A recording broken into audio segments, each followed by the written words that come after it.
வணக்கம். இப்போ நீங்கள் பார்த்தீங்கன்னா, மக்கள் பாரம்பரியமாகவே நம்ம சாமிக்கு நேர்த்திக்கடன் பண்ணுறாங்க பார்த்தீங்களா? நிறைய கோயில்களுக்கு அவங்க நிலத்த எழுதி வச்சுருவாங்க. இல்லை ஏதாவது பொருள் வாங்கி வைப்பாங்க. இல்லை வேறு ஏதாவது நெக்லஸ்ஸு, ஆபரணங்கள் இந்த மாதிரி தங்க ஜாமான்கள்லாம் நேர்ந்து வைப்பாங்க. இதை நேர்ந்து வைக்கிறதுனால அந்த சாமி அதை யூஸ் பண்ணாது.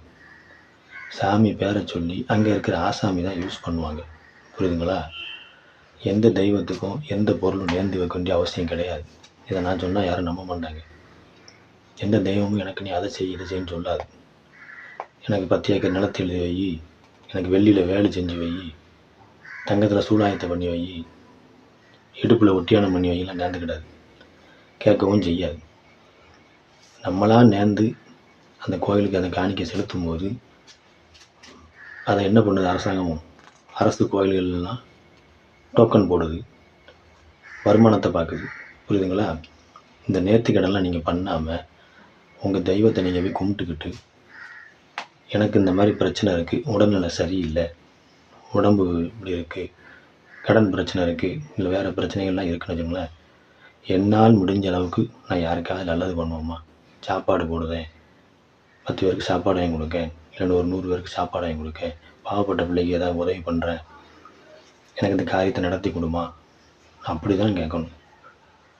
நீ காரியத்தை நடத்தி கொடு, நான் உனக்கு ஆடு வாங்கி வெட்டுறேன், அது பண்ணுறேன், இது பண்ணுறேன், நெக்லஸ் எடுத்து வைக்க, மாலை வாங்கி வைக்க, அப்படிலாம் நேர்ந்துக்கிடக்கூடாது. இப்போ இருக்கிற இண்டஸ்ட்ரியில் நிறைய பேர் நிறைய கோயில்களுக்கு பெரிய பெரிய பணக்காரங்களாம் செய்கிறது பாவ காசு தான்.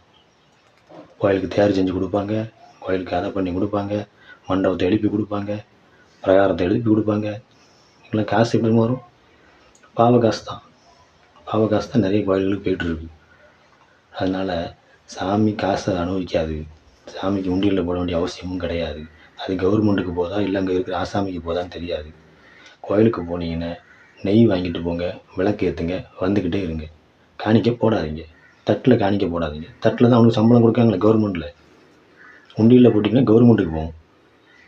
எத்தனை கோயிலில் எவ்வளோ சொத்து இருக்குது, அத்தனை சொத்துக்கும் இன்றைக்கி கணக்கு இருக்கா?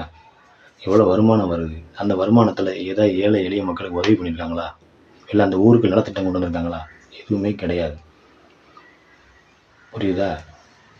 அதனால் அந்த கோயில் வளர்ச்சியை கொண்டு போகிறதுக்கு தான் டொனேஷன் பிரித்து பண்ணிக்கிட்டே இருப்பாங்க. இந்து அறநிலையத்துறை கோயிலை பொறுத்து கடைசியில் என்ன பண்ணுவாங்க தெரியுமா? அந்த கோயிலுக்குன்னு சொல்லி எல்லாத்தையும் மொத்தத்தை சுட்டிடுவாங்க, மக்கள் கூட்டம் அதிகமாக வரும்னு சொல்லி.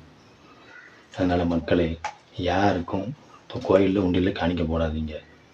அவ்வளோதான். புரியுதுங்களா? இதை நீங்கள் புரிஞ்சுக்கிடுங்க.